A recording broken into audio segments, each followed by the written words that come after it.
தேவனுடைய மகத்துவமுள்ள நாமம் மகிமைப்படுவதாக. கர்த்தராகிய இயேசுவின் நாமத்தினாலே அன்போடு வாழ்த்தி வரவேற்றுக் கொள்கிறேன். 364வது வேத வினாடி பகுதிக்கு உங்களை அன்போடு வரவேற்கிறேன்.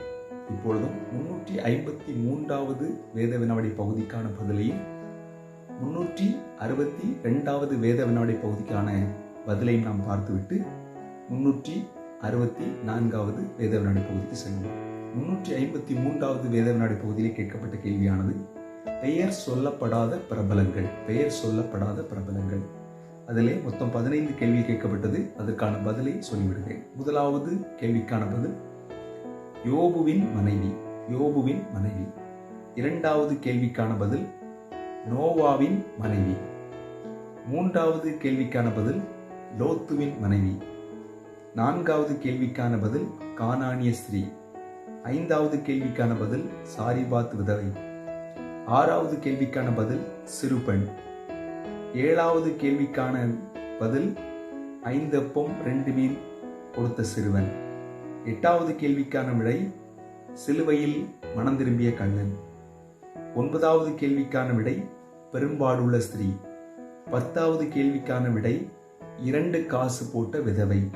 11வது கேள்விக்கான விடை லேகியோன் பிசாசு பிடித்த மனிதன். 12வது கேள்விக்கான பதில் பெதஸ்தா குல வியாதியஸ்தன். 13வது கேள்விக்கான பதில் கந்தாகே என்பவர்களுக்கு மந்திரியா இருந்தவர் பிலிப்பு சுவிசேஷம் சொன்னவர். 14வது கேள்வி சமாரிய ஸ்திரீ. 14வது கேள்வி சமாரிய ஸ்திரீ. 15வது கேள்வி ஜெபமன்னிய ஆயக்காரன். ஓகே, இப்பொழுதும் 362வது வேத வினாடி பகுதிக்கான பதிலை நாம் பார்த்து விடுவோம். கேட்கப்பட்ட கேள்வியின் தலைப்பு பெரிய சரித்திரம், பொன்னான சரித்திரம். ஒரு வசனத்தை கொடுப்பேன்.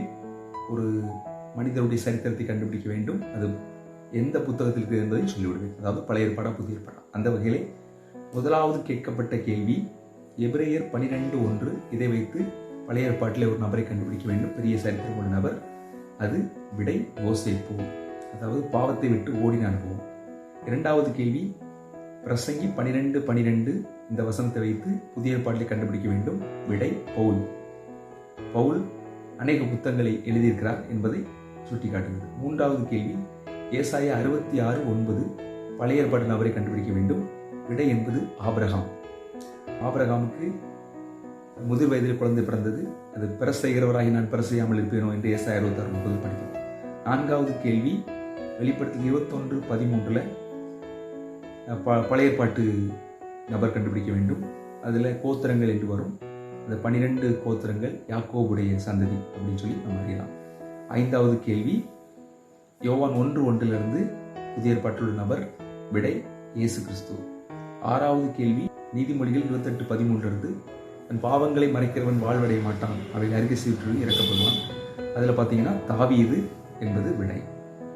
ஏழாவது கேள்வி மத்தேயு 5:5. சாந்த குணமுள்ள பாக்கியவான்கள். அதற்கான விடை பழைய ஏற்பாட்டு நபர் மோசே. எட்டாவது கேள்வி யாக்கோபு 1:12. சோதனையை பற்றி வருகிற வசனம். அது விடை யோபு, பழைய ஏற்பாட்டு நபர். 9வது கேள்வி பிரசங்கி 10:1. இதற்கான விடை பழைய ஏற்பாட்டு புத்தகத்திலிருந்து கண்டுபிடிக்க வேண்டும். விடை சாலமோன். ஓகே, 10வது மற்றும் கடைசி கேள்வி நீதிமொழிகள் 28:20. உண்மையுள்ள மனுஷன் பரிபூர்ண ஆசீர்வாதங்களை பெறுவான். விடை பழைய ஏற்பாட்டு நபர் தானியேல். ஓகே, இப்பொழுதும் 364வது வேத வினாடி பகுதி. இதுல ஒளிந்திருக்கும் சரித்திரம் என்ற தலைப்பின் கீழாக படிக்க போறோம். ஒளிந்திருக்கும் சரித்திரம். ஒரு வார்த்தை சொல்வேன். அந்த வார்த்தை வைத்து பழைய ஏற்பாட்டில் ஒரு சரித்திரம், புதிய ஏற்பாட்டில் ஒரு சரித்திரத்தை நீங்கள் கண்டுபிடிக்க வேண்டும். சரிங்களா? ஒரு வார்த்தை சொல்லுவேன். அந்த வார்த்தை வைத்து பழைய ஏற்பாட்டில் ஒரு சரித்திரம், புதிய ஏற்பாட்டில் ஒரு சரித்திரத்தை நீங்கள் கண்டுபிடிக்க வேண்டும். ஓகே, நீங்கள் ஆயத்தமாக இருக்கிறீர்கள் என்று நான் நம்புகிறேன். முதலாவது கேள்வி வியாபாரம். வியாபாரம். இதை வைத்து பழைய ஏற்பாட்டில் ஒரு நபருடைய வாழ்க்கை சரித்திரம், புதிய ஏற்பாட்டில் உள்ள ஒரு நபருடைய வாழ்க்கை சரித்திரம். இந்த விடைகள் கச்சிதமாக பொருந்த வேண்டும். மதிப்பெண் எப்பொழுதும் போல அடியன் கண்டுபிடித்த பதிலுக்கு நிகராக இருந்ததுன்னு சொன்னால் 1.5 மதிப்பெண். இல்லை என்று சொன்னால் 1 மதிப்பெண், மற்றவர்களுக்கு 1/2 மதிப்பெண். இரண்டாவது கேள்வி கல்லறிதல். இரண்டாவது கேள்வி கல்லெறிதல். மூன்றாவது கேள்வி ஆடுதல். மூன்றாவது கேள்வி ஆடுதல். நான்காவது கேள்வி மலை ஏறுதல். மலை ஏறுதல்.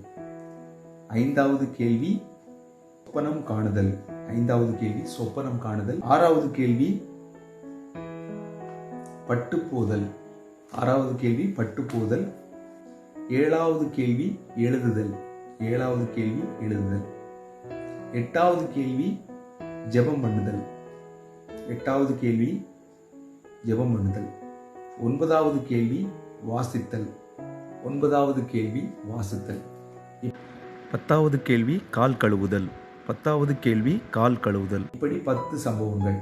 ஒவ்வொரு கேள்விக்கும் பழைய ஏற்பாட்டில் ஒரு சம்பவத்தையும் புதிய ஏற்பாட்டில் ஒரு சம்பவத்தையும் நீங்கள் கண்டுபிடிக்க வேண்டும். சரிங்களா? இதற்கான பதிலை வியாழன் இரவுக்குள் அனுப்ப உங்களை அன்போடு கேட்டுக்கொள்கிறேன். தேவன் தாமே நம் அனைவரையும் ஆசீர்வதிப்பாராக. கடந்த 363 வரைக்கும் உள்ள மதிப்பெண்கள் கணக்கிடப்பட்டு உங்களுக்கு பரிசுகள் கொடுக்கப்படும்.